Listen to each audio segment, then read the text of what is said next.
What's up, nerds? Welcome back to another episode of the Aggressively Average Anglers podcast. Tonight, we've got two special guests, and we're going to talk about two important parts of your face that can help you see and find fish. That's your eyeballs. But how do you see them in the sunshine? Well, we're going to talk about sunglasses, and there's a lot of science behind this that I don't think many people think about. There's a lot that goes into the sunglasses you choose, how you can actually sight fish better, find fish better, and just have a better day on the water by just having the right set of shades. So to help us out with that today, we've got Dylan and Steven from Hobie Eyewear. Gentlemen, how you doing? Doing well. How you guys doing? Good. Doing fantastic. Steven, I understand you were a bit busy today. What were you up to?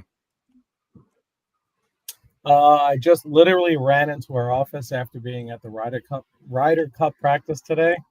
So Nice. Yeah, it's a long day. I respect the commitment because he was the first one on.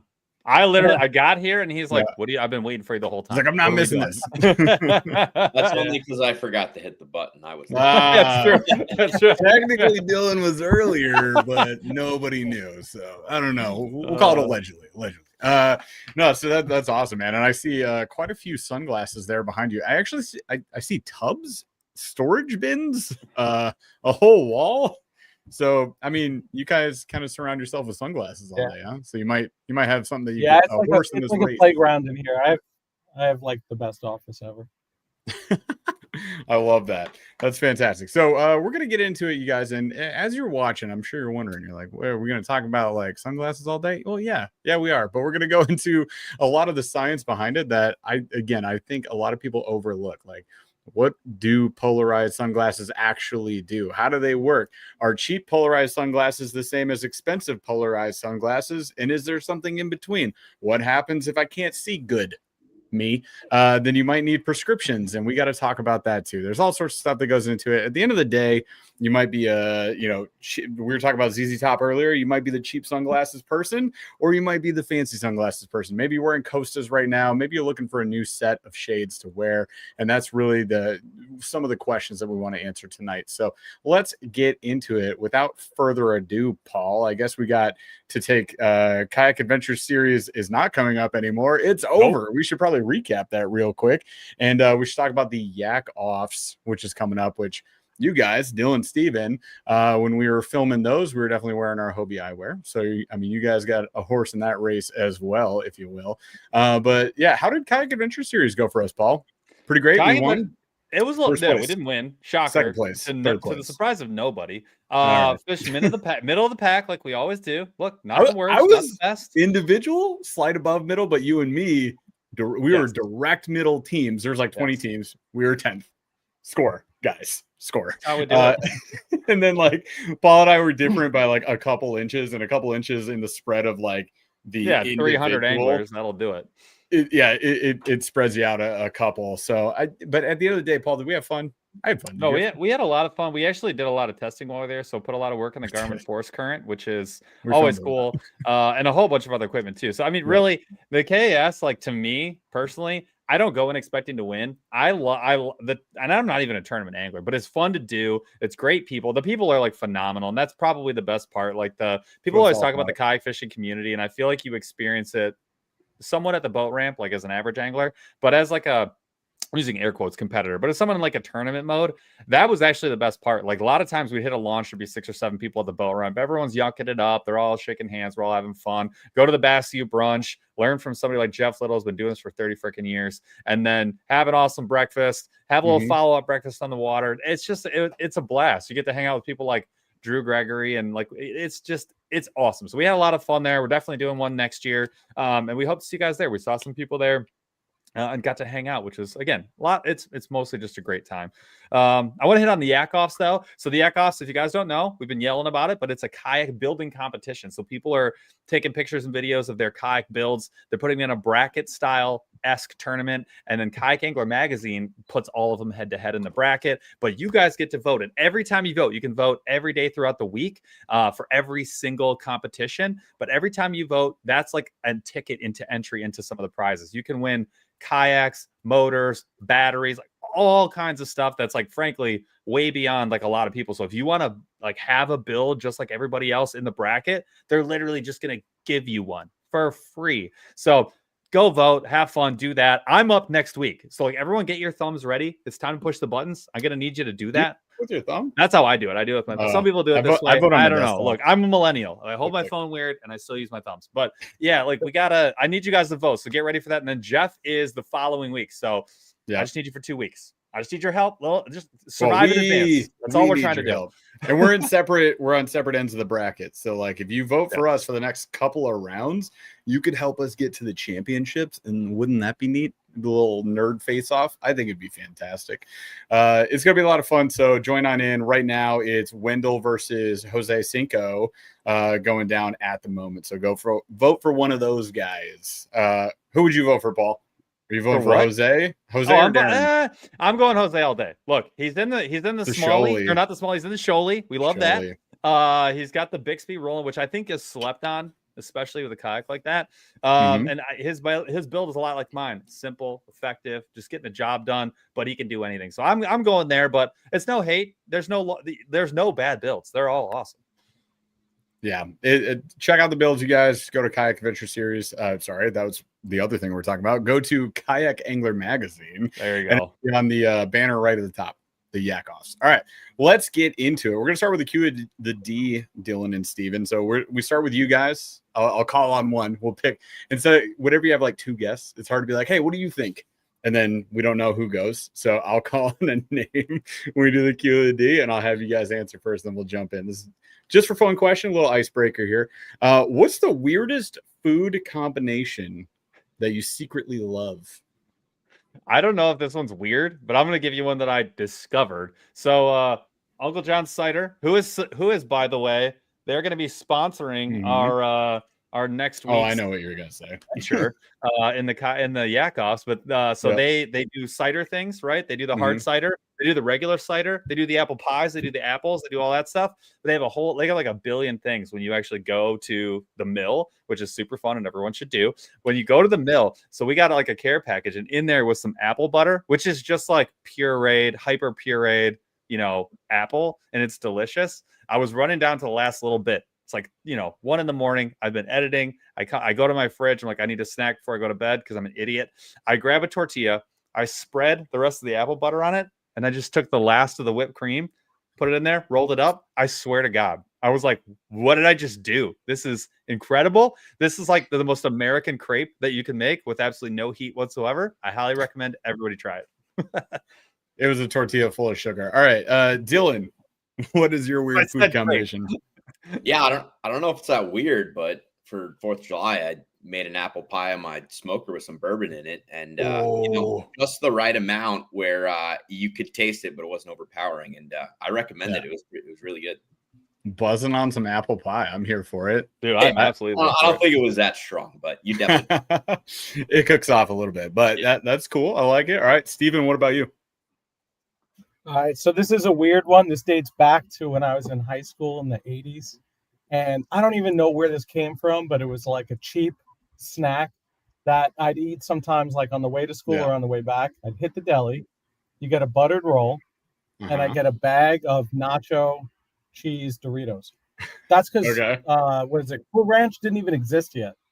And you take those chips and you put them on the buttered roll.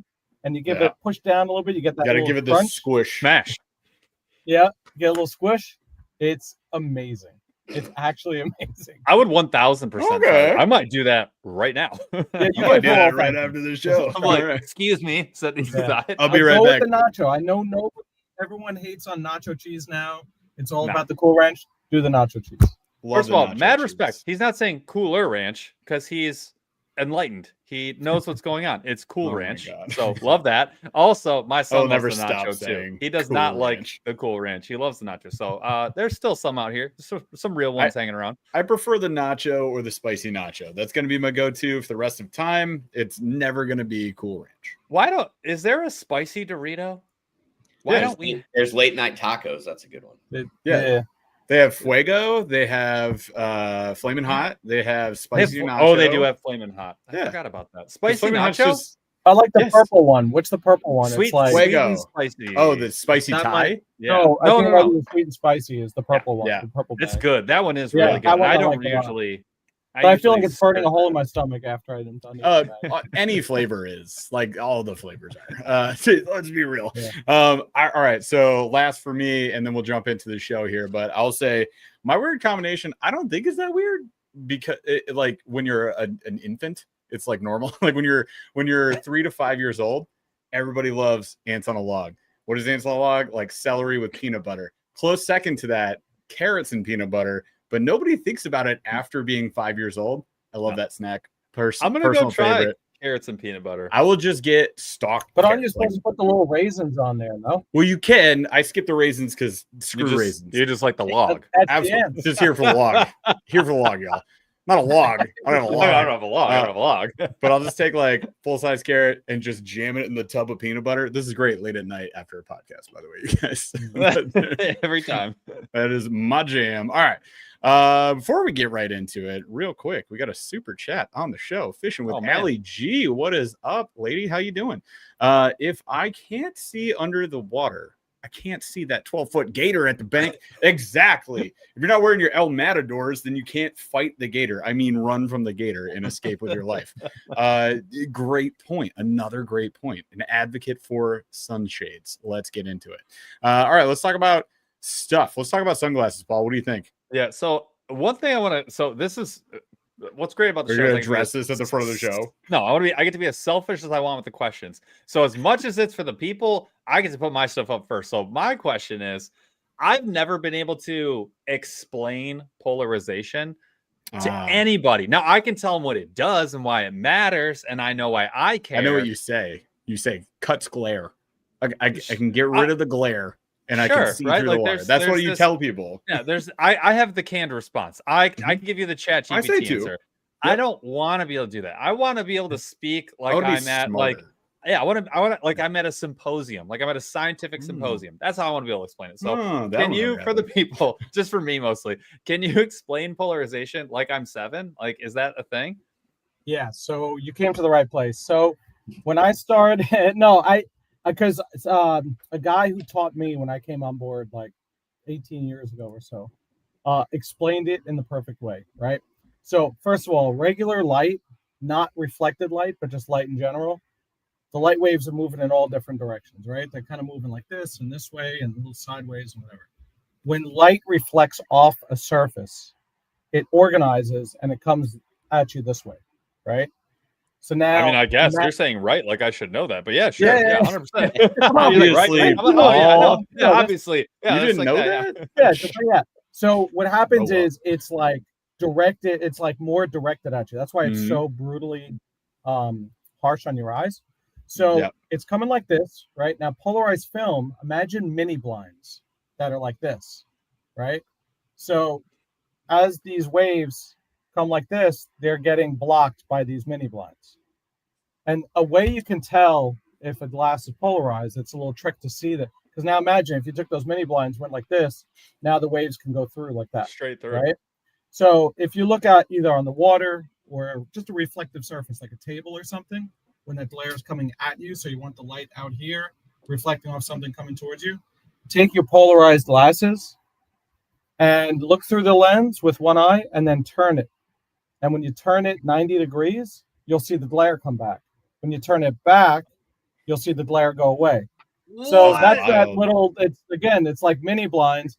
And that's why sometimes, like, if for whatever reason you're leaning over something like, and you're doing something, you might feel like, oh, the glare came back. It's because you solar flare. Yeah, the only solar flare. It's the only thing in here is blinded by the light. That's crazy. In a nutshell, that's how it works. And the other thing, just related to that, since we're on the topic of polarization, is a lot of people say, "Oh, your glasses protect against UV light," right? And sometimes people mix the two together, like, "Oh yeah, that's glare or whatever." UV light is ultraviolet light. Our glasses protect against UVA, B, and C 100%.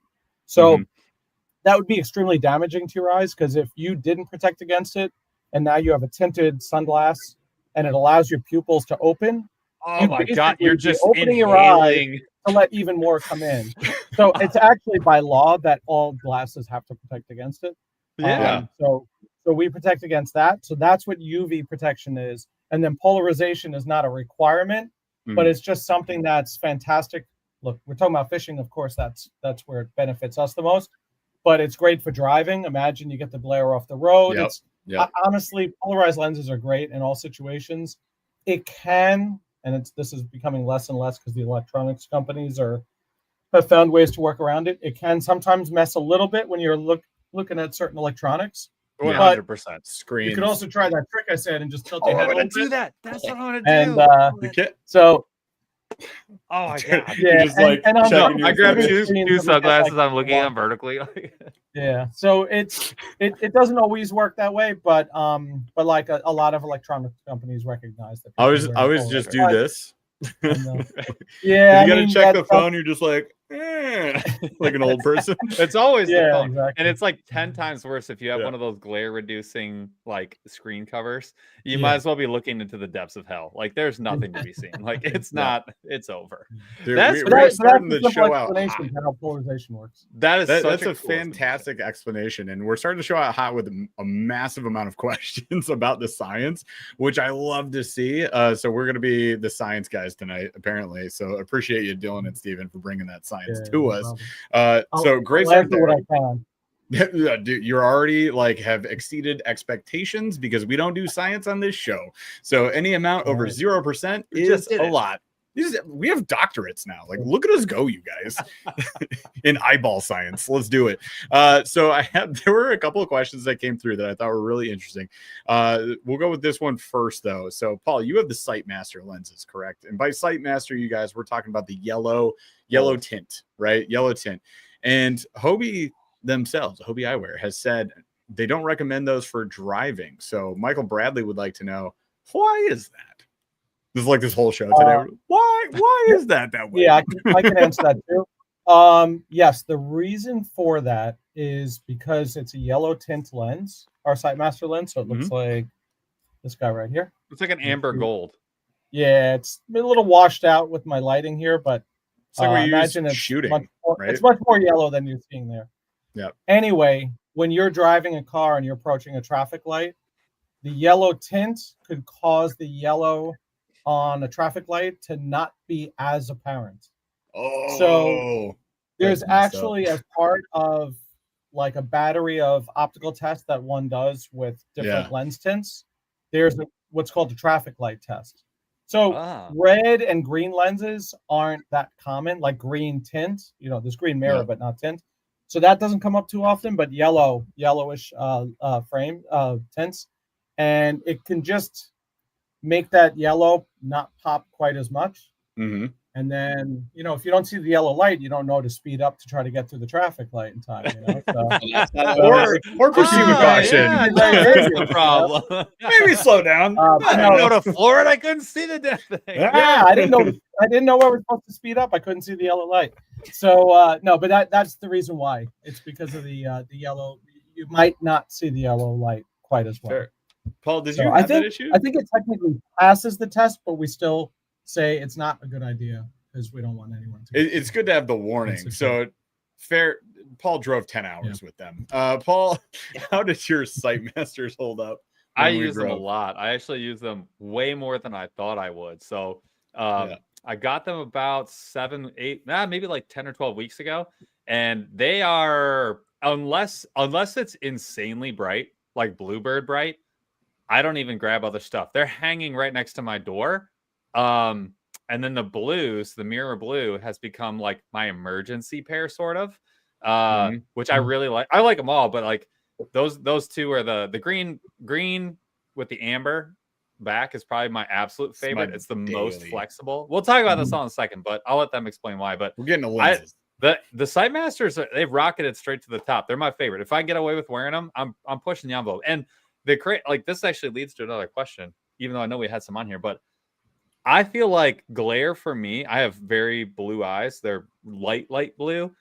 I swear to God, people will be like, "Oh, can you see that?" And I'm like, "You're drunk. I can't see that at all. I don't know what you're talking about." Like, no, I cannot. And like, sometimes it's someone in a boat, and I'm like, "Yeah, sure." I mean, they're taller. They're like, they have a way better perspective than like I do. Or it'll be Jeff, and we're right next to each other. Like, well, maybe it's just Jeff because he's taller. I swear to God, it's my eye color.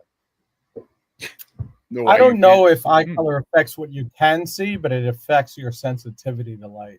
It's So like a lot of like I get people- eye strain more because Yeah, like you're just like your Yeah. ability to handle lots and lots of light is not as good. Yeah. You're weak. Yeah. That's all. Yeah, my eyes are weak. But at nighttime, I see better than all of you MFers. So deal with we'll that. see How do you about like me that. now? He's No, like but a cat at night. yeah, it's right. Oh, 100%. I There you go. He's got those cat eyes. Put his 1,000. sight, You the just see me sight masters on. shining. Like, At I have night. another thing about polarization. I love that explanation. That was very helpful. Thank you. Now is it a coating? It's a coating, right? I'm not a crazy person. It's a Is film. that what it is? A film. It's a film that's sandwiched between the polycarbonate and our lenses. And Oh, it's on the inside. It's on the inside, yeah. And My so that's jaw why it's very feels important for the factories to cut those lenses at the right axis. Yeah. Otherwise, if they cut it like a little bit angled, then it's not. Oh my To God. work 100%, it needs to be perfectly. And they horizontal. can't, and they don't make them in a sheet, right? It's because it's curved. They're all curved. Well, so it's funny you say that, and that's a thing to look out for with different brands have different quality levels. Yeah. So ours We were are gonna talk about that, too. polarized lenses. There's other brands that'll use like less expensive lenses than these, Name 'em. but still charge a similar price to the Hobies. So Wow. All right. So it's because it's really interesting because I was actually I'm a nerd about production. So I think that's insanely cool. So then that riddle me this. How come The Riddler's back? Oh no, he's back, baby. So don't let him touch your decals. when I order, so I had a pair of, I think it was Costas, and they were like 5 years old. And so I had just used the hell out of them. They were done. They were cooked. So I was like, I would like to go buy, a new pair of glasses. I'm like, well, that's insane. Those are $300. I'm like, you're out of your mind. So then I'm like, well, I'll try one of these replacement lenses. And I already knew it was going to happen. I already knew. But I can't remember hear me who out. we did. It's a story. Let me tell the story. So I ordered them. I replaced them. They look great out of the box. I'm like, wow, these are so cool. Finish looks really good. I pop them in. They fit like a glove. I'm like, dude, crack the code. Losers. I'm fused lenses for life. Losers. 2 weeks later, not even 2 weeks later, I start being like, these things suck. They're cloudy, super cloudy. The and corners. That was my next thing. So right after that, I can see the top coatings are wearing away. I mean, it looked like somebody sprayed bug spray on them, which I did not do, but that's what it looked like. And I was like, these were $60. Yeah. So is that like, how does that wearing away? What is actually wearing away when you see that like sort of color change and it looks like the mirror is running It can be the quality of the mirror. So we put a hydro oleophobic, so hydro water, oleo like oil. So the coating is on both sides of our lenses, and that helps, like push away and make it easier to clean like any oil, water, stuff like that. So that also protects then the mirror coating. But mirror coatings can be applied different ways. There's cheaper ways that's done and more expensive. And for the average person, they might look exactly the same. But if it's not done in a quality factory with quality techniques, then there is the possibility that starts to like delaminate or delaminate, meaning it's separating. Yeah, so either separating or like just start to discoloring. Like it's like there's no protective layer over it, so it just starts to wear easily. So yeah, the aftermarket replacement lenses can be really tricky. I can't comment on Fuse in particular, but it's hard to know for sure what you're getting. It's being professional. And then like obviously you can't go back to the original brand for it. And then you don't always get replacement lenses from the original brand, so it can be kind of tricky. That was the problem that they're solving, right? Like Fuse and similar companies are stepping into the market when a company doesn't offer those replacement lenses. Because I've had the Costas where I'm like, man, this one right lens got scratched really bad, and like I love these glasses, but now they're just done. Or I could find somebody like Fuse, maybe I can get like $20-$50 new pair of lenses. But again, like no guarantee on that QC that they're going to be great. And I've had that experience too. And like Paul, I mean, you and your wife, you run a lot. I know I'm pretty sure your wife has worn Gooders in the past. Oh yeah, Gooders are trash. Hate them. Dude, they're great if you want to throw them away in 3 months, but they're $20 to $30. I remember I owned like, I don't know, 7 pairs. I kept buying them because I was like, I'm poor. Boom, Gooders, right? But $300 later, you could have had one good pair of glasses. The whole frame would melt like from bug spray or I can't wear those. sunscreen, even just being on my skin. I'd put them on, I'd go for a run, and like I'm done with the run, I take them off. I'm like, oh, these are eroding. Like they're just falling apart. So I was curious, and people are already asking about this. We'll get into lenses in a minute, you guys, but I think it's a good point of differentiation here. You've talked about it a few times. Like what sets the quality of these brands apart? Because there's so many different ones out there. Could I just get $20 sunglasses and be fine? But there's like 3 layers. There's the ugly stick $40 pair, dirt cheap, polarized. You bought them at a gas station because you forgot your sunglasses and you lost them on a tubing trip. Like that's like a baller in the 90s. Like that's what you're getting for $40. Then there's, I think actually, for me, this isn't BS. This is the reason we're talking actually, is I think Hobie sets a standard at value, which I would consider the $100 range. The most you can get for $100. Like I've had the Nikes, I've had the, that $90 to $110. I've had a bunch of those. The cheapest Oakleys that they make, which were 100, like the gas cans were 120 or something like that. Yeah. So that sets the stage for medium. And then there's like the super high end, which is Costa Plus. So we'll go Bahio, that, 250, 300 as like the standard. The 250 standard is, that's so if you're looking at those three, what separates them, like sort of those three classes or tiers? Like how is what am I getting? Be like, what am I getting for the extra $60 or the 250? Yeah.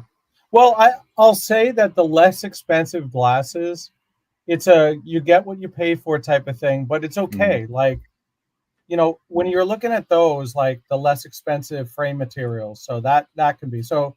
Like at our price point, our lenses are our frames are a lot of our collection nowadays is floating material, which you don't find from many at all, especially the higher price point guys.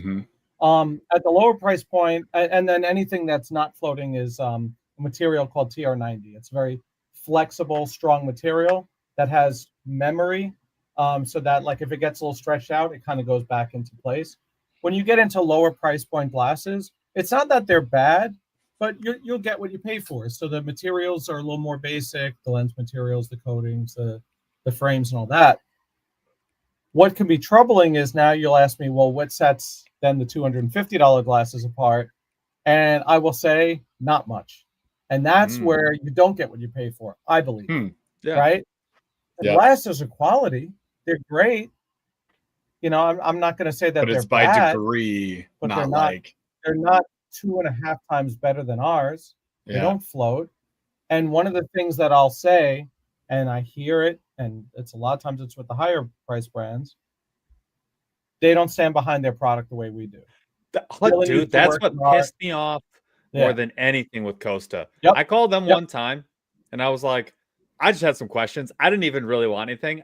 Their glasses didn't last me as long as I wanted. And I was like, hey, do you guys do like replacement frames? Like, can I do some sort of warranty? They were basically like, do you have proof? And I was like, no, I'm just telling you that they've worn out. Here's 10% off. They were like, bye.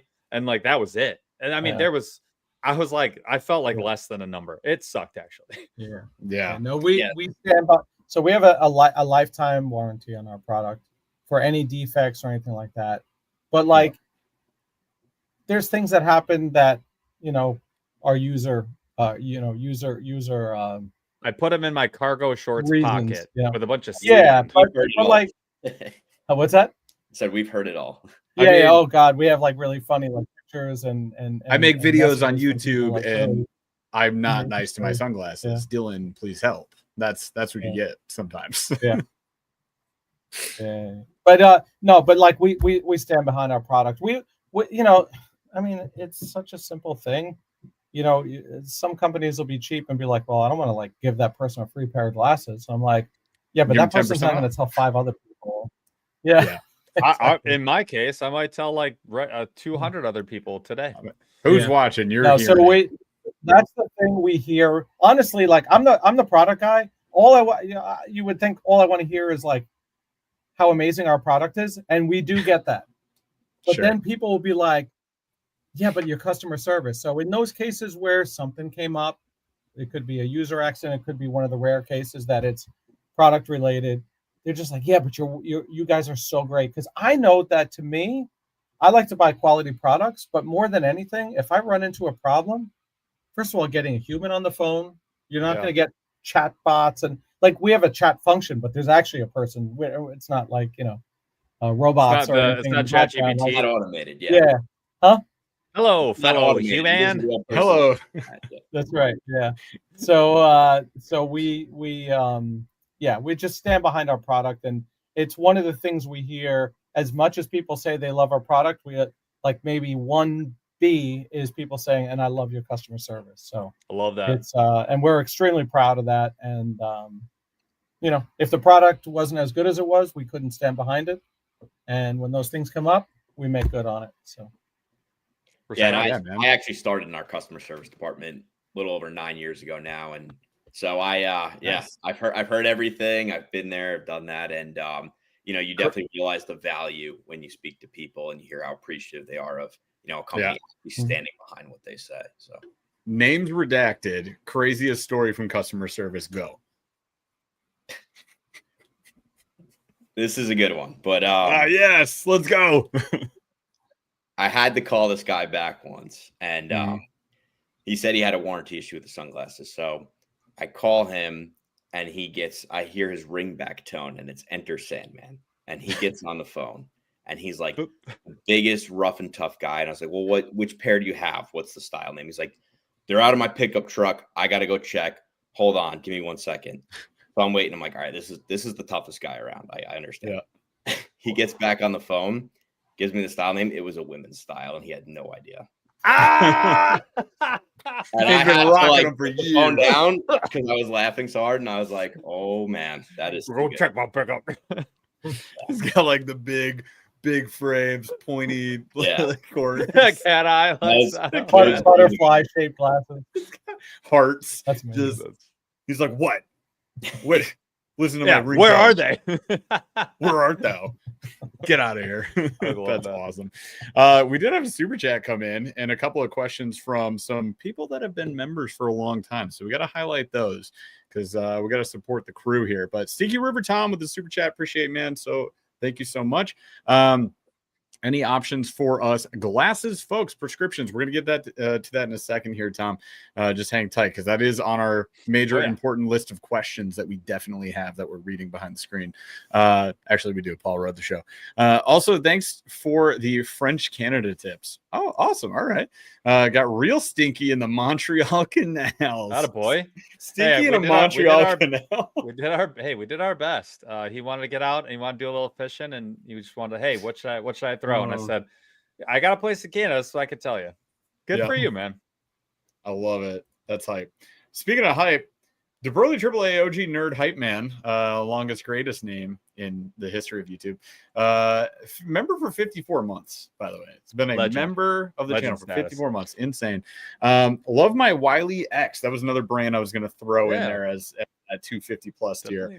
Fancy pants sunglasses, love it. Going to pick up Hobie's next. Good choice. The mid-range glasses are the best in my honest opinion. I need to feel comfortable wearing them all the time. Costa, Bahio, etc. make me nervous to wear. 54 nerds. Congrats. Thank you for hanging out with us, man. Really appreciate you. Yeah, like I'm 100% with that. I think that's part of what drew me to Hobie as well is I owned the $30 to $60 pairs for like a long time. And I was like, I've owned 30 pairs of sunglasses and I could have maybe owned 2 and been happier. And that's why I made the switch. And we were looking for them. And we happened across my guy with the bandolier at iCast. Remind me his name. Oliver. Oliver, thank you. Oliver. Like, that was such a good guy. Sunglass Rambo. We dude, that was so Sunglass Rambo. That was the first video we did with you guys. We did a short. Came across and I was like, dude, this is awesome. I still had the foldable sunglasses. Yeah, really? Okay, that's what my kids wear. That's my emergency set for the truck. I've done it like 5 times where I'm like, oh, fart, and then there they are. They're like perfect kid sunglasses because they fold up, go away, go in a pocket, and that's what I take on vacation. I was like, dude, you're wearing this. My kid just lost a different pair of sunglasses in the lake I live on, like a month ago, and I'm like, why didn't you just wear the floaty ones that I gave you? Like, what the heck, dude? They're gone. She's like, I looked for them right away. I was like, they're gone. As soon as non-floating sunglasses, water, poof, they're in another dimension. They're hanging what out. Is that? They're hanging out with Sauron. Someone's got to explain. Do you have science for that, Steven? Like, can you help me out with that? Why do non-floating sunglasses disappear instantaneously when they hit the water? He's not Bill Nye the Science Guy. He can't know everything. He is Bill Nye. He's Stephen Nye the Science Guy. Like, that's what he's here for. Material density or something like that. I don't know. Exactly. Science term. You know what it is? I did notice they usually have a C on the side, so that might have something to do with it. Savage. Little C. Or an O. Or those are the ones we usually those are the ones that go. They just go. Yeah. They hit the water, disintegrate. That's an oops scenario. Oh no, I have lost my sunglasses. Don't even look for them. You'll never find them. Last up, we have another member for a long time, 46 months here. Yakking down the Yadkin. What's up, my friend? There are 7 different types of plastic recyclables. What type of plastic is your sunglasses, or are your sunglasses made of? What type of recyclable? I am going to confess that I don't know what type that would be. You're not just going to make up an answer? This is amazing. No, I appreciate that. I would never do that, especially on such an important topic. We appreciate that. I will get the answer so that you guys would be able to post it somehow or whatever. I'll post it in the YouTube community. I'll pull up this clip and be like, here's your answer. Oh yeah, we'll post a short or a reel. I got it. We got nerdy about sunglasses, and we had a question that's a stumper, a real stumper there, yakking down the Yadkin. But appreciate you, Stephen, for upcycled. We can answer that one. On the what? On the upcycled, we can answer that one for you. Yes. Tell me. We do have let's talk about that. Yeah.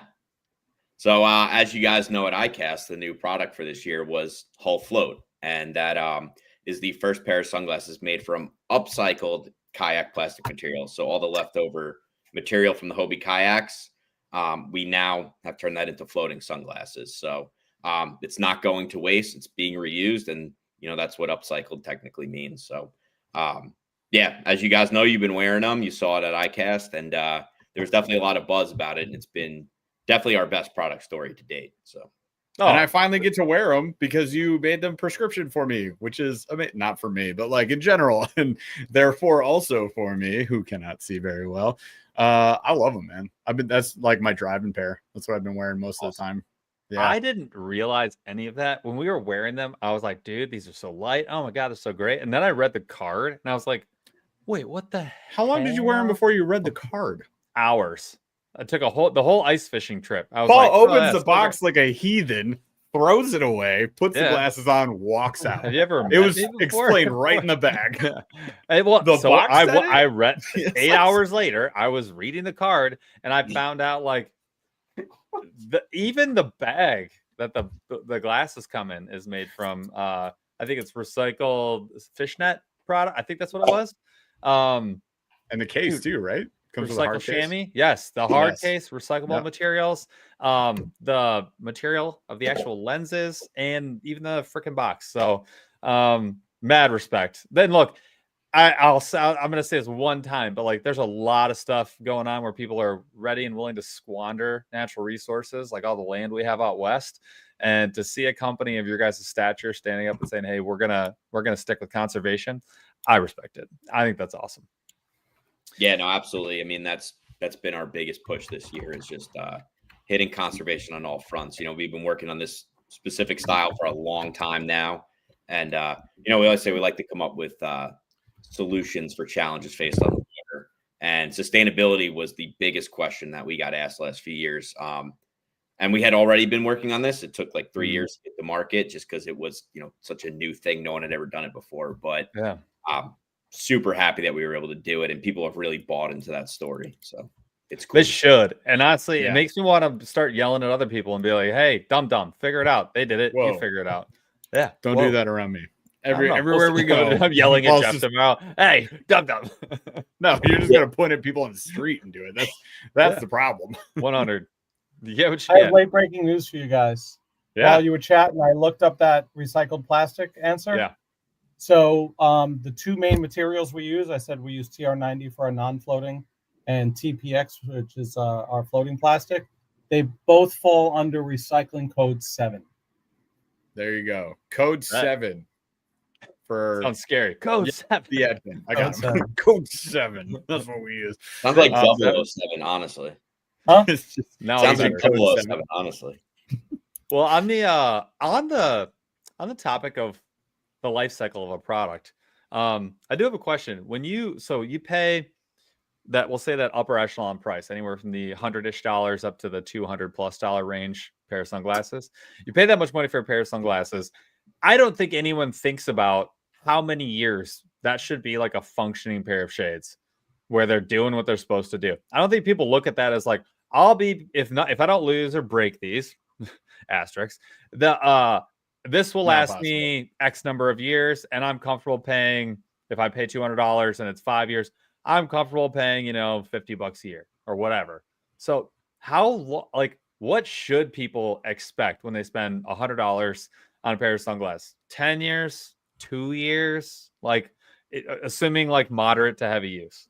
So I'll tell you this, and it's funny, and Dylan will back me up on this because he's gotten these calls, and still to this day we get them. I'll say a little bit, sky's the limit, right? Meaning, if you take care of them, like I don't have one handy right here, but all of our glasses come with a protective hard case. The Kayak one is a little specific. This comes in Kayak plastic, but it's like a zipper case. If you keep your lenses clean and you're not taking a coarse material shirt like this, like a cotton shirt, cleaning your glasses, sanding it, they can last a very long time, to the point where, so I said I'm here 18 years, Dylan's here 9 years. Our one of our customer service people, Allie, she'll hit me up every once in a while. Hey, can you identify this glass?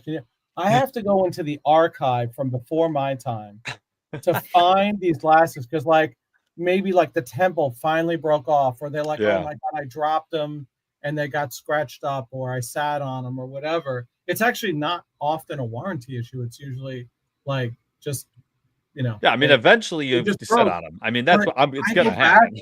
Yeah, the goal, I go back and sometimes these things are 20, 25 years old. So on one hand, if you really take care of them, they can last you a very long time. Yeah. I've seen people wreck their glasses, 2 minutes out of the box. Well, yeah. How if I buy, a pair of Hobie Floats, should I expect that level of polarization and mirror quality? Yeah, and obviously it's going to get a little bit faded in probably 2-3 seasons, just because material is going to get in there, right? It's going to happen. If you're on saltwater a lot, that's sure. But outside of that, should I expect hey, these are going to be really good for 2 to 3 years, maybe to start deteriorate years 4 and 5? Is that for a reasonable person? I'd say about 5 years. Dylan, you were in warranty. What would you say? Yeah, I mean, honestly, I've had a lot of different pairs of ours, and I take care of them because they're nice, but I'm not super careful because I do work for the company. And I have access, but I haven't really had any issues, and they definitely hold up. Obviously, if you're out on the water every single day and saltwater really beating them up, we've had people that do that. Things will happen, but we do have that lifetime warranty. When we do stand behind it, but no, if you are very reasonable with your pair of sunglasses, they should last at least 5 years, Yeah. And, and oftentimes what we find is the reason people are coming back to buy a second pair is they want a different lens tint. They want a newer style, things like that. They had such a good experience with the first pair. They want to get that second and third. So, yeah. But, I could use this opportunity just to to tell your audience, the best way to care for your glasses is, like I said, don't take a t-shirt that's one of the worst things you could do. Even a tissue, the softest of tissues, you might think, well, I blow my nose with it. It's soft. It even sometimes has stuff in it, but that you definitely don't want to be putting on your lenses. Yeah. But even something as soft as a tissue can do little micro scratches over time. So all of our Hobie glasses, I mean, this is a large one that I use here, but all of our Hobie glasses come with a small microfiber cloth along with that hard case. And, people say, can I use this solution, that solution, whatever. And most of those solutions are fine. But honestly, the best way to clean your glasses is just run them under some lukewarm water, take a little bit of like Dawn, because Dawn like breaks, like, you know, what is it? I forget what it is. Dawn cuts grease or something. It really does. So it'll just get a lot of that stuff off. Also by rinsing, you're gonna rinse anything like especially if you're on the beach or something, you got like sand. You start to, even if you take a microfiber cloth and you just start cleaning your glasses like that, you might be taking like microscopic bits of sand and just grinding it into your lenses. So like, you know, frame aside, the single biggest thing, you know, the biggest area that you could run into a problem with is with the lens. And a lot of time it can be inadvertent user damage just from, again, I would do that. Using tissues or not rinsing it before you use a microfiber cloth and all that. I get it. You know, you're not always in a situation where you're like, oh, let me take my glasses off on my kayak, go to the kitchen sink and run it through some lukewarm water with Dawn on it. You know, I'm out there. I've always got Dawn. Lukewarm. Yeah. So sometimes you have to do, you know, deal with the situation you're in. But at the very least, keep your hard case handy and keep your microfiber cloth in that hard case. And at the very least, use that. Dude, I keep 2 of those in my truck 24/7 because that's always when I want to do it. It's like I'm about to go fishing and I'm always like, man. And then it's right there. Yeah, I mean, honestly, the biggest reason mine have held up is when I'm not using them, I'm putting them in the case, and it comes with every pair that we have. So yeah, just make sure you do that. That's the biggest thing. And it has the carabiner clip. So like I either clip it to a backpack or I clip it in my tackle box, and you know, it's always there. So it's a good idea. It's a rather good idea. Because where do they go if you don't have the case? They just go on the floor of your kayak. They just go that's on a track pack lid, and then you open your track pack, and then your sunglasses fly out. Paul, ever done it? Never heard of it. That's really the best way to lose something, I swear. Like track pack lids. At the number of jigs I've just thrown off a track pack. Oh, 1000%. Innumerable, Paul. Innumerable. All right. All right. So that's super helpful. It's good context for me. The 2 previous brands I had 3 years, the last 6 months was borderline unusable. That's what I got out of those. You get the same blaster 5,000. I had the original pair of Hobies I got 3 years ago, and then I wear every single day the Monarchs. Like that's like my like just go to, grab it all the time. So that probably gets equal or maybe even more use than my fishing sunglasses. Those are 2 years old, and they held up. I'm not just gonna say it. The Waterlands, they held up way better than the Waterlands. So I can say that.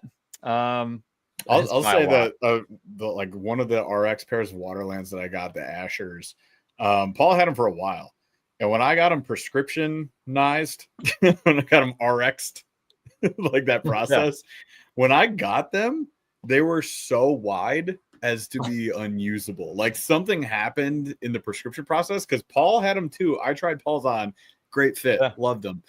And then I got these prescription ones, and I was like, never wearing these. They just kept falling off my face because they did not. They didn't even touch my temples. They were just way out here. It was wild.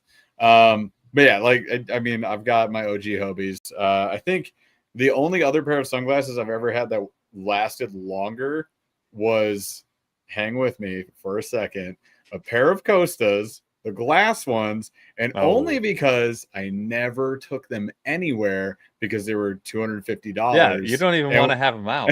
When I bought them, they were like the most expensive sunglasses I had ever bought in my life, and I had no business buying them. It was basically, my wife was like, you got a good commission check, splurge a little. And I was like, okay. And I got them. I was like, you go on the shelf, and I'll wear these other sunglasses, and I'll never talk to you again.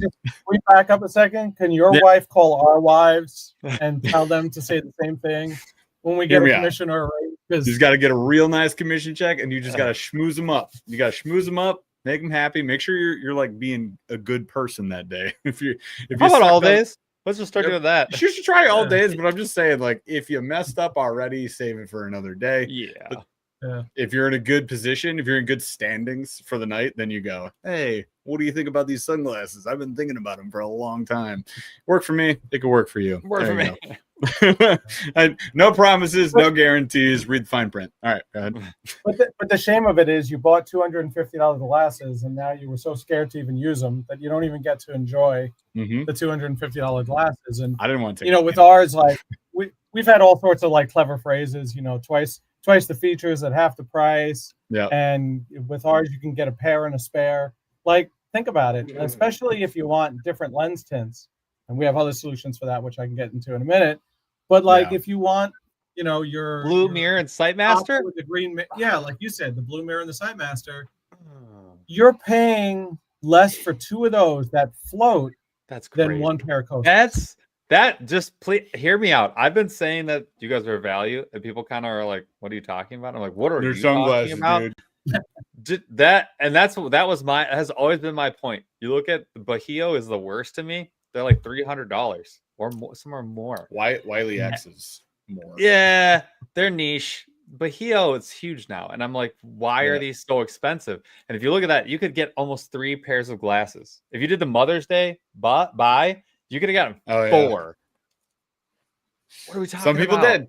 What are we talking about? But like, the other best troll comment, I'm sure you guys see this all the time, is we'll post like, these float, that's cool. We did our iCast skit because you guys had the most savage indictment. Oh, I loved it. In the history of iCast was your tank. Dylan, I assume that was you. I assume. You know, maybe. Credit. So the Hobies are floating in this fish tank, you guys, if you didn't see the video. And below are all the sunglasses that don't float. And we're like, that's cool. That's hilarious. Awesome. We film it all, like, not all, a bunch of the comments, a bunch of the vocal minority were hopping in there like, I just use a floating band on my sunglasses. Just whatever you have, just put a floating band on. I'm like, listen, I hear you. I hate those things. Absolutely those are the hate. Dumbest inventions I've never had one I liked, except for the one that clips onto the Monarch. I love that one.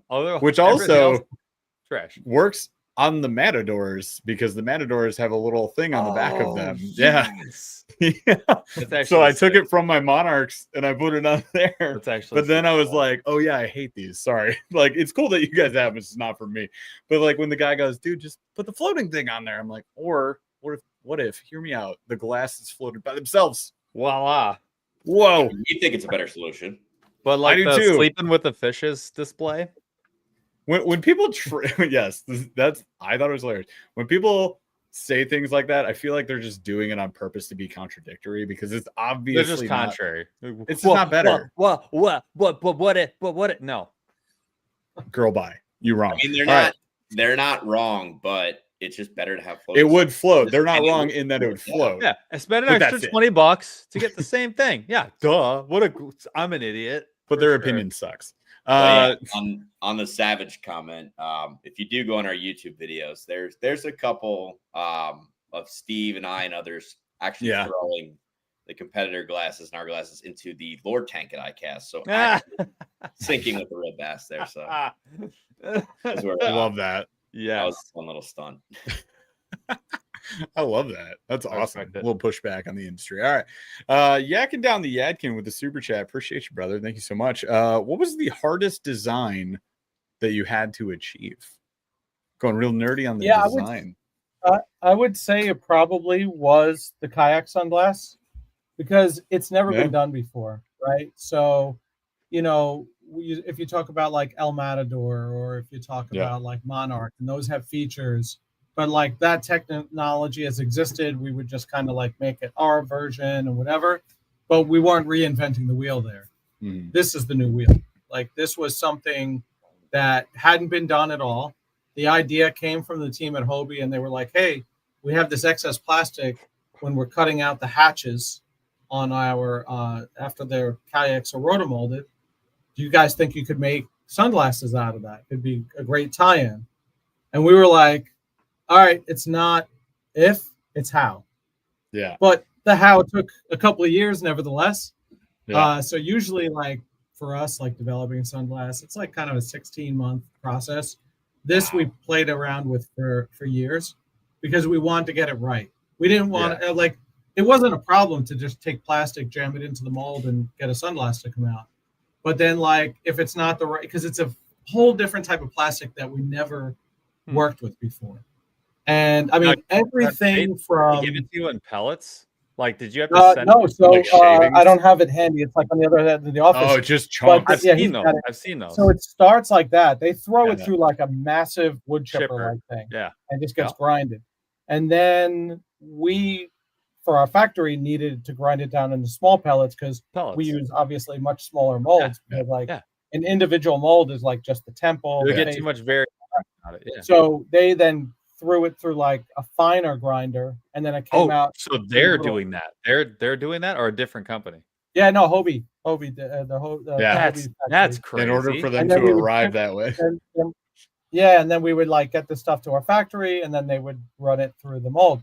But there's just like different properties. It's a softer material. Well, the one thing was kind of cool. Like we were like, oh, let's see if we can make this, and how are we gonna do it?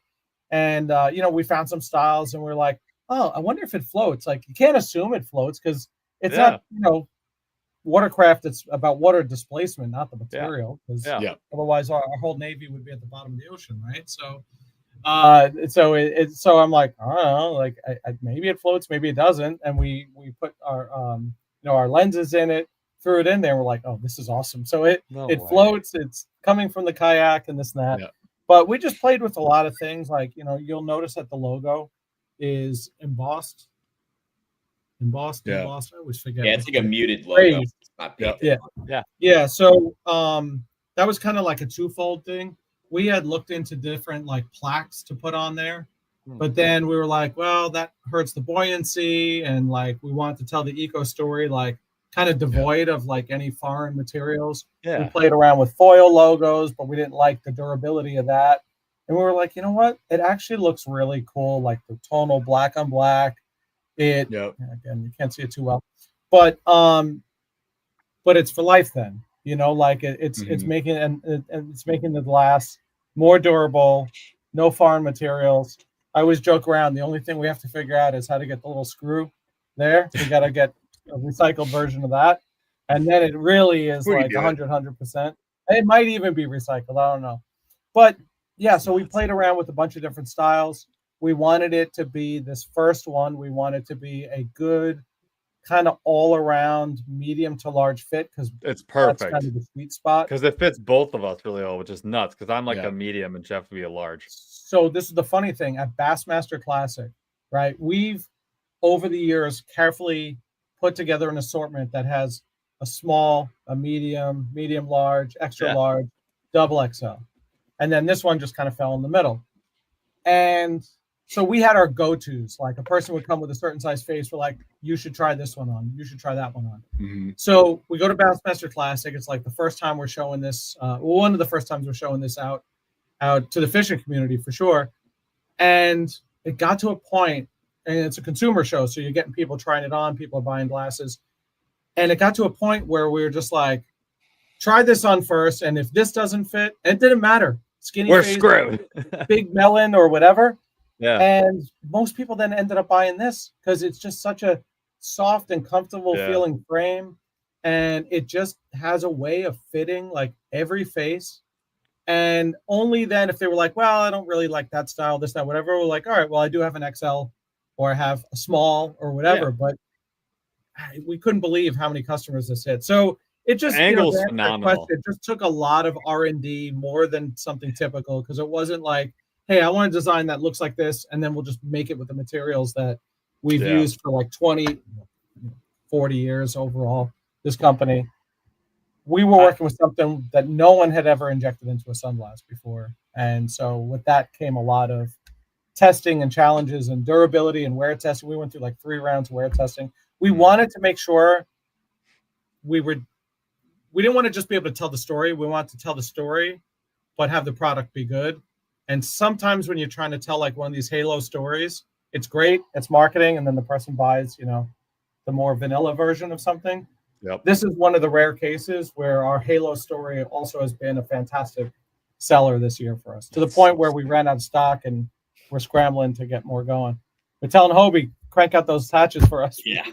We need more plastic. Seriously. Yeah. And that was probably the biggest challenge and why it took so long is we knew the story was good, but we're like, it has to match the quality and feel of what people expect from us and in our normal line of sunglasses. So, we really stressed perfecting this, and we knew the story would be cool. We didn't want it to be gimmicky. We wanted it to be a great wearable pair of sunglasses, which it turned out to be our best fitting sunglass, probably our best style to date.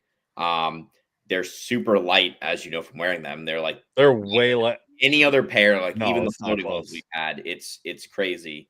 And yeah, and people really just have bought into the story of, not only how these are produced, but the good thing about how long it took us is we just said, how can we elevate this? So we were able to do things like partner with the Fish America Foundation, where we donate a portion of sales from these sunglasses back to them and help fund their conservation projects. So yeah, we knew it was a good conservation story and just wanted to amplify that on all fronts, even with our lake cleanups that we've been doing with Carl Jocumsen too, tying that in.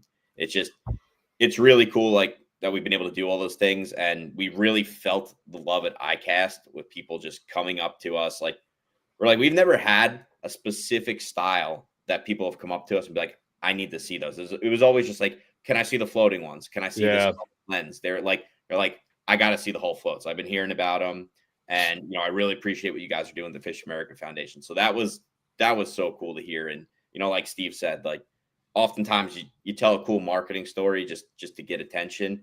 Doesn't always translate to sales. Like, this has been our #1 selling style this year. So it really, like I said, people are buying into it, and it's really, really cool to see. Awesome. Love it. I stepped away because my dog wouldn't go to bed. So, I'm in my outdoor office. I didn't even tell you guys this before the show. My office is outside, but he just sits on my porch. And my wife's trying to go to sleep. I'm like, what the heck are you doing? So I had to take him in. Anyways, great stuff though. Love the whole floats. I think they're fantastic. I think we had a few other questions in here. One more. Stinky River Tom. This is important. Super chat from Stinky River Tom. And I kind of hate to break it to you, man, unless you guys can perform a miracle. I have a Florida trip in early October. It is the end of September. How long does it take to get prescription sunglasses from you guys? This is an important question to answer regardless, but like, once we understand the timeline, I think people like Tom can maybe plan a little better on the timeline. But Dylan, we've been dealing with this recently. Like, what's been the process? Yeah, right now it's about 2 to 4 weeks. So that's what I would say. So definitely, you do unfortunately have to plan a little ahead when you are getting the RX pairs. Yeah. Because like, there's a lot more that goes into this. And we had this on our notes. We wanted to get into it a little bit. So for all my prescription folks, you've been waiting here. I saw people ask this earlier on in the show. Let's go through the prescription process. And maybe we should start with what it's like to get prescription sunglasses in general, because there's a whole process. Sometimes insurance is involved. Sometimes insurance doesn't want to help at all, most of the time. But anyways, Dylan, what's the process to get scripts? Yeah, absolutely. So right now, if you go to our website, I'd say 99% of our styles, there's maybe 1 or 2 that, just because of the way the frame is, you can't put RX in, but pretty much all of them you can. So that takes you over to our lens provider's site, and they're the ones actually filling the script with the RX lenses. So you would do that. Like I said, that takes about 2 to 4 weeks, just because they have to create those special lenses, and then that gets sent back to you. But yeah, I mean, we have the capability to do it in basically all of our sunglass frames. Yeah, which is fantastic. Yeah, Jeff, you did a really good job in a recent video of talking about how you got prescription glasses. You got some prescriptions, but you said you cautioned people and said, just keep in mind, when you take a floating glass and put your lenses in it now, you're changing the properties of that complete glass. Yeah. And so like it may not float quite the way it did or at all. It's just physics. That's not even like a product quality issue at that point. Yeah. So the kind of things I would say, and this is going to segue perfectly to something I wanted to show, because you had another listener ask about RX options. Yeah. So to Dylan's point, just about everything we have is RXable. When you have full wrap frames like this, right? Yeah. They're already curved. If you also have like a very heavy prescription, that can sometimes make them extraordinarily thick on the ends. It's just, I'm not an optometrist. I couldn't talk about the science of exactly why it gets that way, but that's the reason why almost all optical frames are almost completely flat like this, is because it's a friendlier curvature for doing all ranges of prescriptions. Mm-hmm. So the heavier your prescription gets, the tougher it could be, and you could run into a couple of pitfalls on a very curved frame like this. On our flatter, more lifestyle frames, they can accommodate a wider range of prescription strengths. But the solution that we have that's optical in nature to begin with, but then also covers the needs of a fisherman to have different tints and polarized, is what I'm wearing right now. So this is just one of 3 styles we have. Sorry, it's a little grungy looking, but so to your point about how long these last, I've had these probably 6 years. These exact nice. I'm probably overdue for like new lenses, but the frames have been holding up. Anyway, these are super comfortable. They have super flexible temples. They have wire core running from here back, so you can customize the fit by bending the temple tips inward or downward to fit your face. So so fully customizable fit. But the beauty is, so I'm wearing these right now, right? I'm indoors, don't need polarized lenses right now. You're paying just for a regular prescription, right? I have progressives. You can do whatever, like anti-reflective and different coatings. That's your choice when you do it. But you're not paying the extraordinary cost for polarized RX lenses. And that gets very expensive for people. It gets even more expensive if you're like, okay, to your point before, Paul, I like my Sightmasters, but I also like my blue mirror. But then you also said your real all around is copper with the green mirror. So this system we have here is called our Duo collection. It's got magnets here and here, and the lens clips clip on just like that. It gets me every single time. They have magnets on those same corners, and it has this little hook right here for extra stability, and it clicks right on. Switching between lenses is literally this fast. Bruh. Now, these lenses, the non-mirrored ones, are costing only $40, and the like mirrored ones Keanu Reeves over here, like John Wick in it with the glasses. Look at him go! Oh my god, it's like a magic reload. Like how fast I could change the lenses. So anyway, so the that's a killer. Yeah, it's an incredible interchange system, but the beauty is you're only paying for the prescription on glasses you're going to wear anyway. And the kind of like the good and the sad part of me in product development is I want to wear all our glasses, but I'm not going to get RXs put in like my favorite like Hulls or Mojo, which is another popular style of ours. So I wear these. I don't end up wearing our other glasses because the system works so well for me, and I'm okay with the light leakage you get from the side. It's not ideal, but at the same time, it also you don't fog up as much because it's more.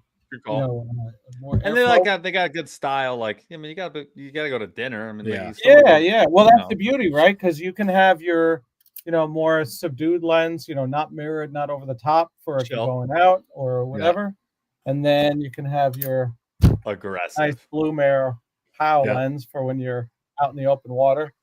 But it's that's just what they are for me. They're just like the going out sunglasses. Yeah. So, and it comes with a hard case that has a few sleeves. You can stick your lenses in there. And that's the system I swear by, not because I'm like trying to sell it. I use it. So it's a fantastic system. So that's the one I recommend, especially if someone's got a tricky prescription, because these are optical quality frames. And so they'll be able to handle that stuff more than like a like overly wrapped frame would. And then the beauty is like, so we sell this frame. Obviously your prescription will depend on what prescription you get, what add-ons you do and all this, but this and a clip of your choice, mirrored or non-mirrored, we're selling for $120. Like that's insane. Like when you like the price of frames are so damn expensive. So you're paying for that. And then I don't know. I don't really know like how much, because like I said, I haven't done mine. I'm overdue and get mine done. Oh, I could tell you exactly how much. How much is it for a prescription? So if you just got your standard prescription, like no bifocals, anything like that, it's just $80 to get the lens. Okay, so $120 plus another $80. So now you're at $200, and you have indoor glasses and outdoor glasses. Yes, every lens color is 40 bucks, 50 bucks. What is 40 every or 50 depending if it has a mirror. So for example, like if you got a pair of the duos, put your prescription in it, and it already comes with one of the lens clips, you're at $200. Add 2 more mirrored tints, that's another $100. But now you have your sight master, your copper, your gray base. That's a total of $300. Yeah. That's what it's going to cost to get just the polarized lenses in a sunglass tint. So you have your everyday glasses and 3 different tints for out on the water for what it's going to cost you for just the lenses. Don't even think about the frame for polarized prescription sunglasses. Bro, which the is mental. You got to know that. Like it, yeah. I'll speak on this, Paul, since I have to deal with it. But you've heard me complain about it all the time. The thing is, sometimes insurance covers it, but here's the deal. Most of the time, though, insurance doesn't touch that. Especially if you want to get Oakleys, if you want to get Costas, like you have to have just godly insurance for anybody to consider that. But for the most part, us normal paupers or us folks over here, like we don't get that insurance. Our insurance says like you can have this random pair at the prescription store once every 2 years. Good luck with that. And you get whatever style they have. But if you want something you like if I like the Hobies and I want them prescribed, I'm going to have to pay out of pocket for them. Like it's guaranteed that's what I'm doing. And if I bought the Oakleys, I priced Oakleys, I priced Costas, I priced all of these before I found you guys. And I was like, this is ridiculous. It was like $400, $500, $700 for Wiley X's. I was like, nope, absolutely not. I'm going to wear $700 glasses that I'm absolutely going to lose. They're going to be gone. My eyes are not that good. Like they're important and stuff, but no. On top of that, it's crazy how quickly it adds up. Yeah, it gets so insanely expensive.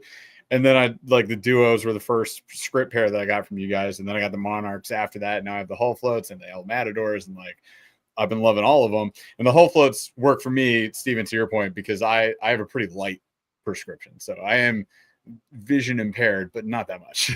But so it helps that I have that. So the Hull Floats, I'm probably on the edge. If it gets any worse, which it will in coming years, I'm sure it'll be tough. But for now, they work pretty great.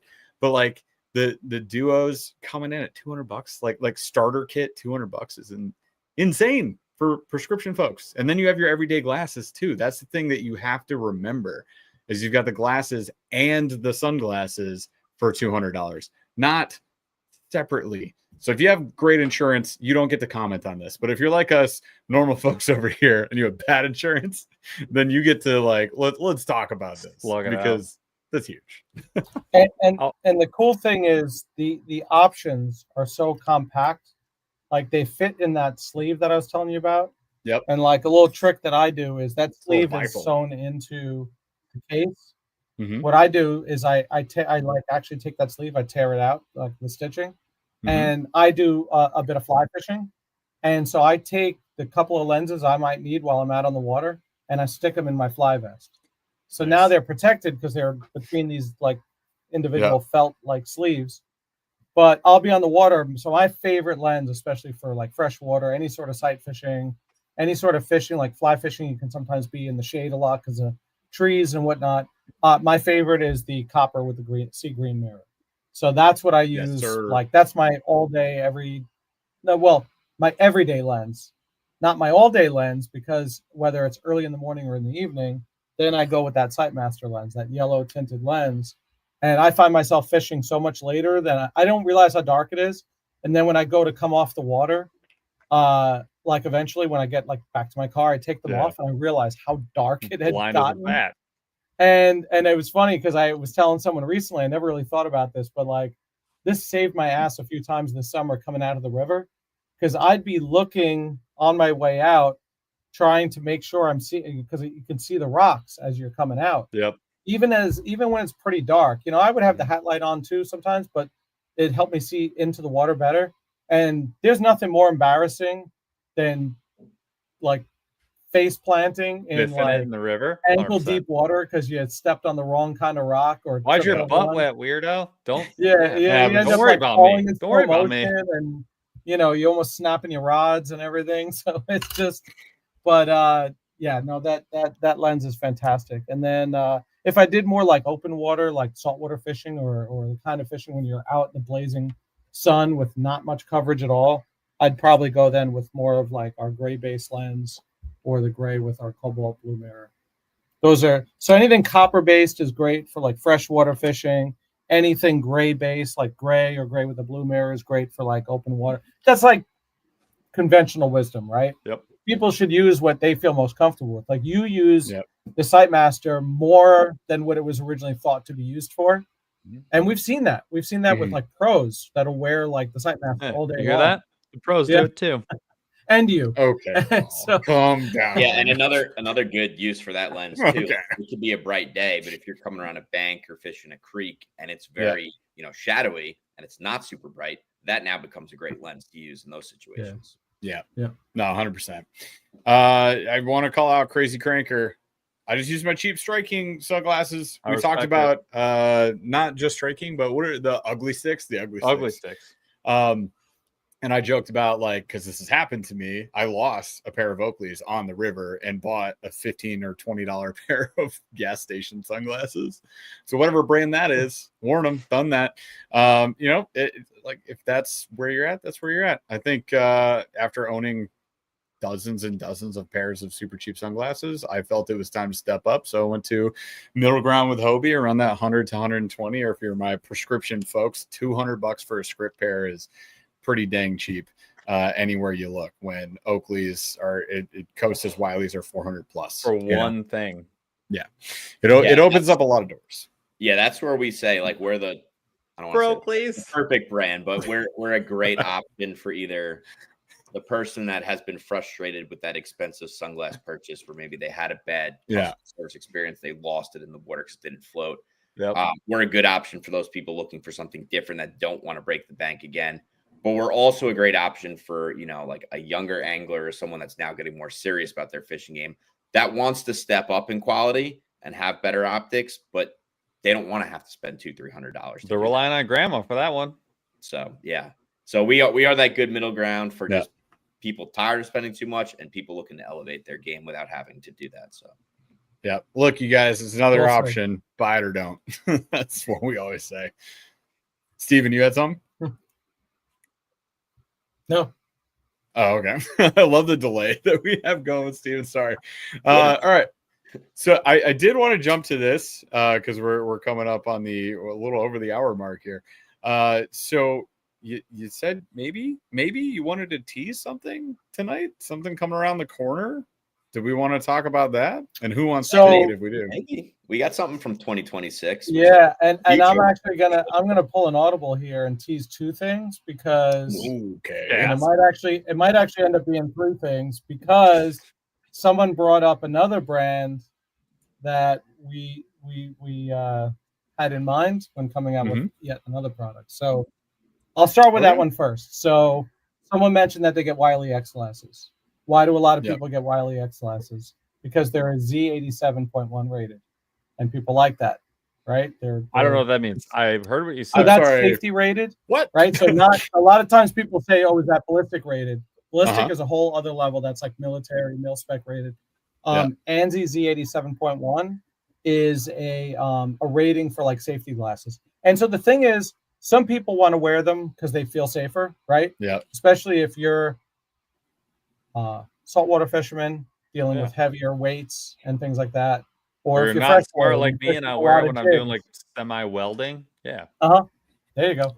But then you have the people who by work requirement need to wear them. So people on construction sites have to be wearing Z87.1 glasses, for example. And they also need to look good. So I get it. But they would love to be able to wear the same glasses that they wear on the water. They don't want to have to buy Z87 glasses for work, but then have their Hobies for water.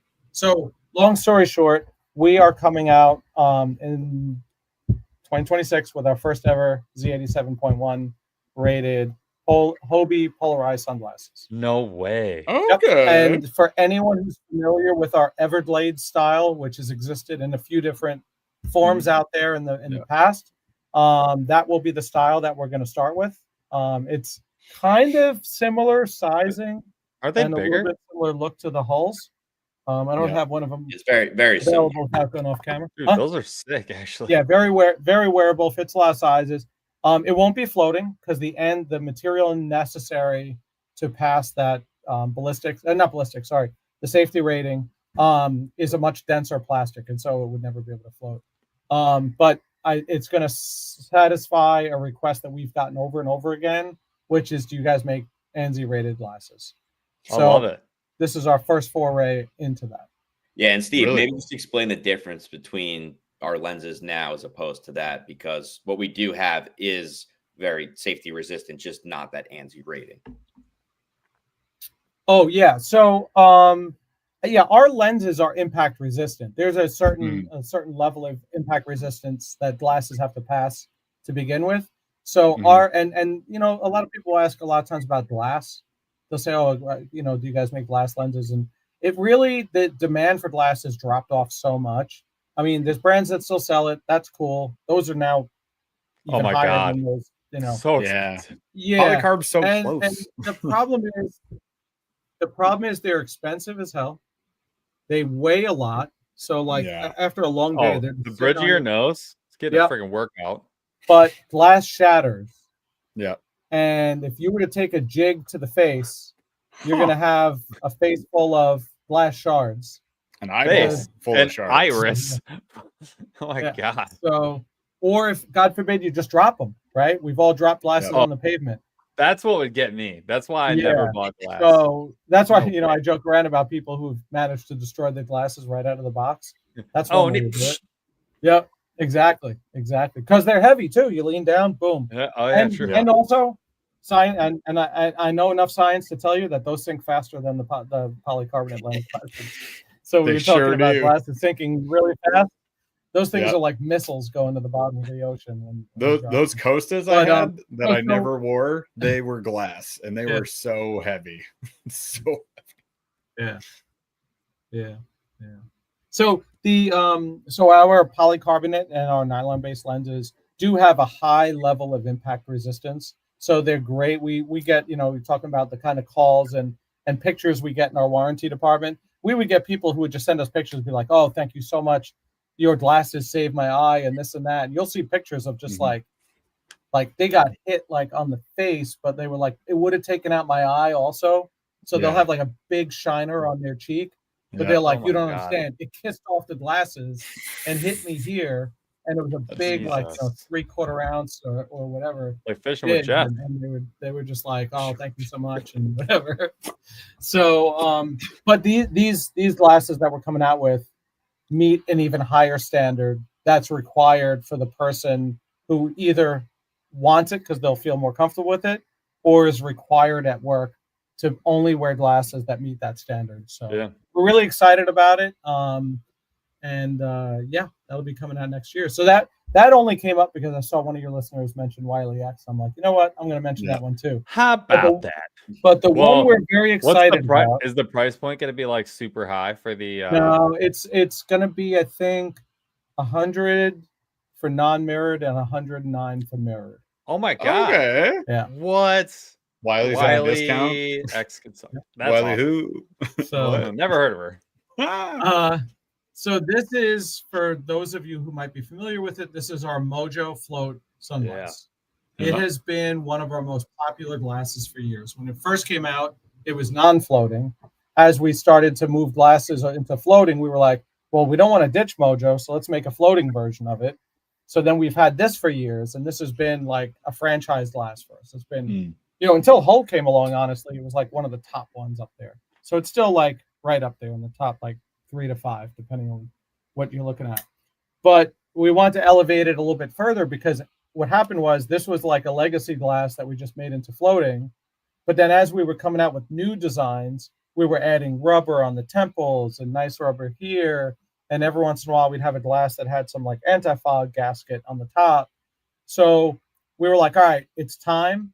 Let's take Mojo and level it up and do a Mojo Float 2.0 version. So what we did, and unfortunately, I only have this wood grain colored glass, so it's a little hard to compare. Dude, but that's sick, what you would see, hopefully easily, is you that put it all for in people there. who liked the look of Mojo, from the outside, it looks exactly the same. Yeah. The only difference is we went to the script. Here I am. The script logo like we have on everything else. Nice. But the outside silhouette of it, you wouldn't notice the difference, except what we've done now is we've added rubber inside. Yep. We've added rubber on the nose pads, and then we've molded in. You can kind of see it there, these holes. This is for anti-fog. Yep. So it just allows, like when you have, especially in hot places, when you're wearing these glasses and you get a little heat built up behind the lenses, this just allows that to escape out of there. And some people might think it's a gimmicky thing, and I will tell you it is not, because we've had other styles that had that. And I've had, like, when you first put them on, especially like sometimes in the winter when they'd be sitting on your dashboard and you put them on, and then because of the cold lenses, you know, you might fog up, it would dissipate much faster than any other glass.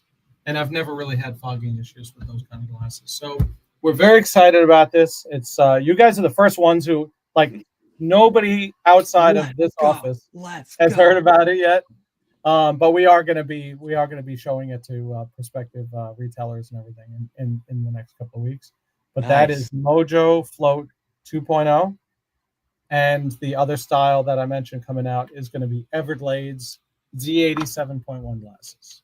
And those will come in 4 different lens tints. Nice. All right. So opening up some more doors for folks, which I think is really cool. Also, anti-fog. I feel like the best test I've experienced for anti-fog is walking out of ICAST in Orlando, Florida in July. That is the best test, yes. Every time I open the door, I'm like, oh no, I can't see anything. I can't see so good. I don't know if any glasses pass that test. It's impossible. It's amazing people don't collapse at the door when they walk out of there. I'm not a hot weather guy. That is brutal. You have like the most air conditioning ever, just to like the hottest environment ever. That's hilarious. I'm a hot weather guy, and even I'm like, oh god, that's enough, is what we say. First year Paul and I went, we walked everywhere. Sure did. Since then, Ubers scootered everywhere. But scooters are the best way to get around Orlando. Just hop on that Newt scooter. I think Newt got bought out. The Lime scooter or whatever it is, and you just rock it around town. It was fun. It was a blast. All right, Paul, did we hit the good show notes? The top show notes. Shall we roll on? Yeah. I mean, I think we have one more thing to tease that Steve alluded to, but that wasn't the 2? There's another thing. Wait, there's more. Oh, we talking about kayak, Billy? Yeah, we were talking about the kayak stuff. Yeah, I know you said 3, so I feel like we have to deliver on 3. So. Yeah. Well, no, okay. There was somewhere else I was going to go, but this is actually a better one. So people love Hull Float, like we said. It turned out not to just be like a halo piece. It turned out to be like a piece that everyone loves, and everyone's like, "You have a lifestyle version," and we're like, "No, we want to make sure we got this right." We didn't want to just start again. We were very purposeful in how we did this. We didn't want to just be shoving stuff in the market and saying, "Look at us, look at us." I mean, of course, we want to do that. But we didn't do it in that way because we wanted to make sure we were doing it right. And so we are in the process of developing a lifestyle complement to our Hull Float sunglasses. No. Are they going to be like a Wayfarer type? Yeah. If you're familiar with a style like Cove, for example, it's like kind of like a little more rectangular shaped. Wider. Not as rounded as a Wayfarer, but yeah, it's something we're working on. So. Dude, that's sick. Oh yeah, I'm here for that. Is exactly what I'd be looking for. Nice. Yeah. In the Hull Float, I love that. Dude, that's awesome. Hang on, people. I'll help. I know what you're waiting. People have been buying into the whole conservation angle and everything we've been doing there, and it's encouraging to see that. So we want to continue to expand upon that 100%. This style. Yeah, something along those lines. Yep. Nice. So if you guys like this style of sunglasses, more square sort of eye like that. Yeah. Recycled floating. I'm here for it. It checks all the same boxes as Hull. Nice. Just in a different shape. Love it. Well, awesome, guys. Anything else that you want to call out before we jump into a segment that we like to call Slow Rolling Thunder? aka a lightning round, but like where we just goof off the whole time. Anything else from Hobie though that you guys want to call out? No, I don't think so. If you're not already, follow us on social media, at Hobie Eyewear, Instagram, Facebook, YouTube. If you had enough to listen to me and Steve talk, or if you want to hear more, definitely check out the YouTube channel. There's quite a bit of videos of us talking products. So yeah, and check us out, HobieEyewear.com. Awesome. You guys get the Sunglass Bandolier, Sunglass Rambo in there, Oliver? You know what? Channel? We don't, but I think we're gonna have to bring that back at ICAST. 100%. Let's go. Yes. Get it. Bro, you just gotta be like with sunglasses. Then you guys sunglasses. Then you guys. Yeah. He just unzips it, throws sunglasses at you. But everyone has to get headbands. That's the deal. Yes. We'll do something fun. Don't worry about that. You guys always do. It's a blast. Also, I'm collecting ducks every year, so keep doing the ducks. Yep. Oh, you guys don't know. I mean, there's just more ducks every year, and they just get bigger and in different places. So. Yeah. You guys did have the giant floating duck. How big was that duck on the pond? It is 16 feet tall. It's pretty enormous. It's 16-foot rubber ducky, you guys. Mr. President, we need a 20-foot duck. I made sure to put them in most of the kayak segments I did for the On the Water Day. So, oh yeah, I mean it's like the thing to take a selfie with now. Yeah, on the water day when you're out there. So I've been pulling the I'm not a Jeep, but doing a Jeep thing, deal with it thing, where I put them on the dashboard of my Dodge Ram, and like I'll drive by Jeeps who have like 58 ducks, and I'm like, "What's up? I got one." Jeep. Cool. How do we get these exactly? He's got sunglasses, so whatever. He's Herbie the duck, man. We spent 9 hours in the airport with Herbie. Me and Herbs. Fantastic. There he is.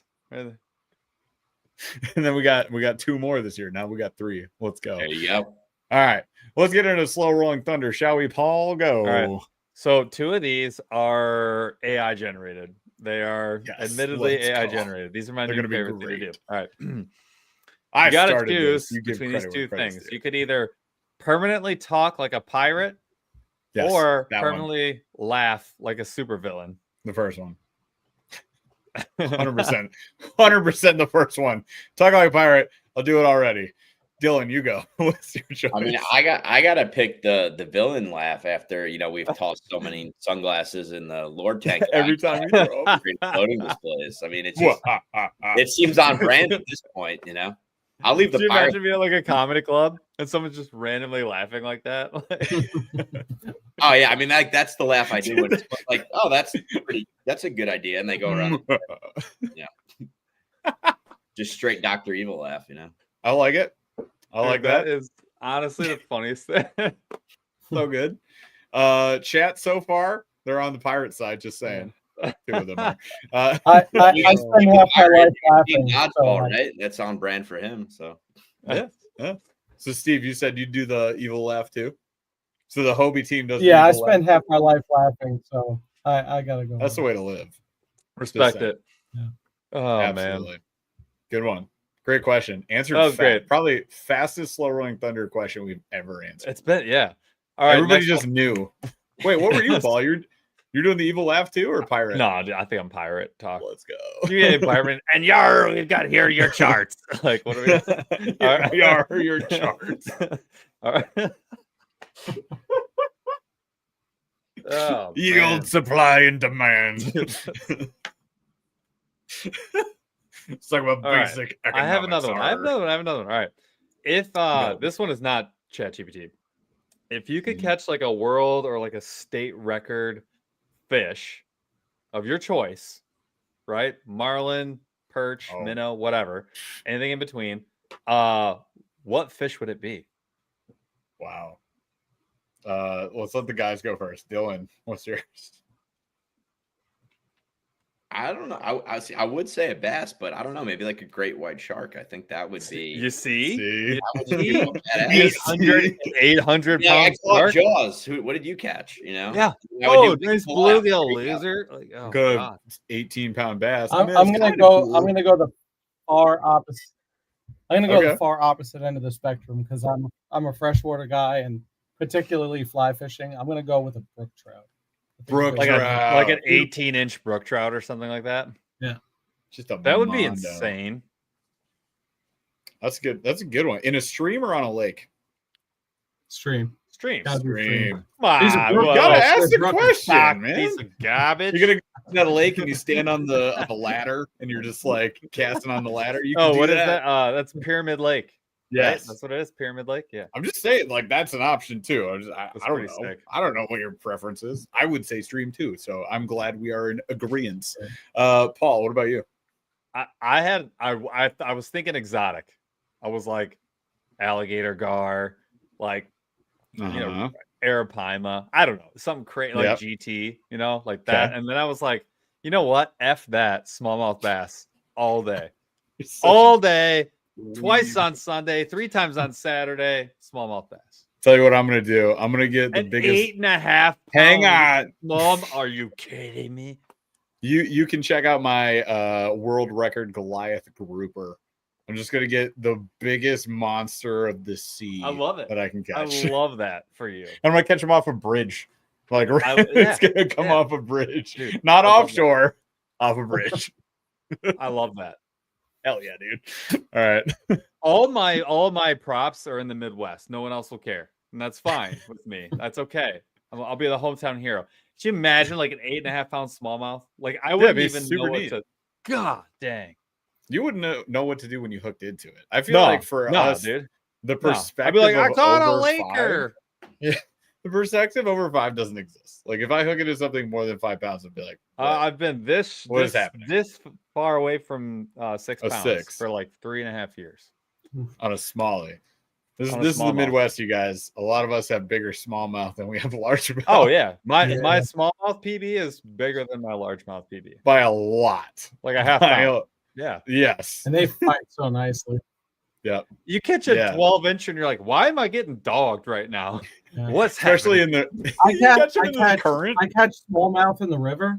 Yeah. And they'll be tiny, but between the fighting the current and the fact that these fish must just have like the muscle composition of like that, they're jacked. Yeah. But they're tiny. I feel like I'm bringing in like a really amazing fish, and I laugh at the size of them. But hey, they've got spirit, and they'll let you hear it. Yeah, they will. No you doubt. catch them in a current, man. And you're in for a ride. Too. That is your shirt. I've got spirit. I'm gonna let you hear it. It's a smallmouth bass. just a tiny smallmouth, just like hustling up a current with a hook in its mouth, like a whole flock of them with the teeth like. Bro, that would be honestly straining. Honestly hilarious. I'm here for it. Last one. Let's do it. All right. This one was 100% copy and paste with ChatGPT. Are you ready? Let's go. Would you rather sneeze glitter for the rest of your life or fart confetti every time you sit down? When you sit? Every time you sit? That's what it says. I'm going to go sneeze glitter. I'm going to help everybody here. I'm going to go sneeze glitter. Why? Because it's like a magic trick. It's like that thing where your dad would grab the creamer and then stab the fork and be like, my eye, and like it's that great trick. Where you smash a ketchup packet. It's like that level of humor. And then I would just be like, oh my gosh, what just happened? And my kids would love me. They'd love me. Yeah, I'm going with the glitter. I was thinking like, what's more hilarious, honestly? They both are, but I think I got. I'm sorry. Yeah. The only issue with the farting with the confetti is you just have lots of paper in your butt cheeks. Like, what are we? Yeah. The cuts in your pants. Well, you can't deny it. That's the problem. There's nothing funnier than anything falling out of your shorts. Like, hey, why are you can't blame the guy next to you when paper's coming out of your right. You got nothing. Your pants just fill with confetti. That's the weirdest. Imagine this. What if you shark? What a mess. Ew, dude. What a mess, bro. What a mess. What the frick? Like, you think it's a fart, but it's a shark? Dude, what a mess. Oh my God. That's a disaster. This is how we have to end the show. Great. I'm glad Hobie's never coming back. Sorry, Dylan. Sorry, Steve. This is what we do. We devolve. It's a circus. It's worse than that. The carnival. It's even worse. All right. But we really appreciate you guys. Thank you so much for being here with us tonight. Dylan, Steve, anything else you want to shout out? We talked about follow Hobie Eyewear anywhere you guys see their social medias. Go check them out. And then obviously go check out the website. Go check out the new drops. Anything we miss, Dylan, Steve? Do we do it?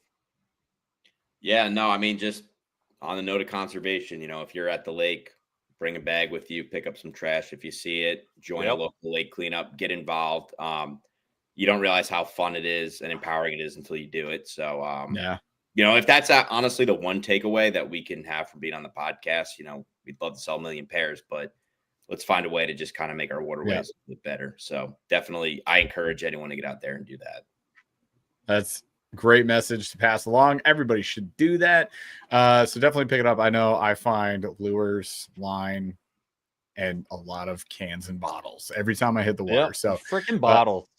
Why? Right? Like, that's my favorite thing is, like, especially in a shallow rocky area or a beach or something, you get that glass bottle. Thanks for breaking glass for my kids play. Thanks for being the worst human ever. If you're watching this, I'm talking to you.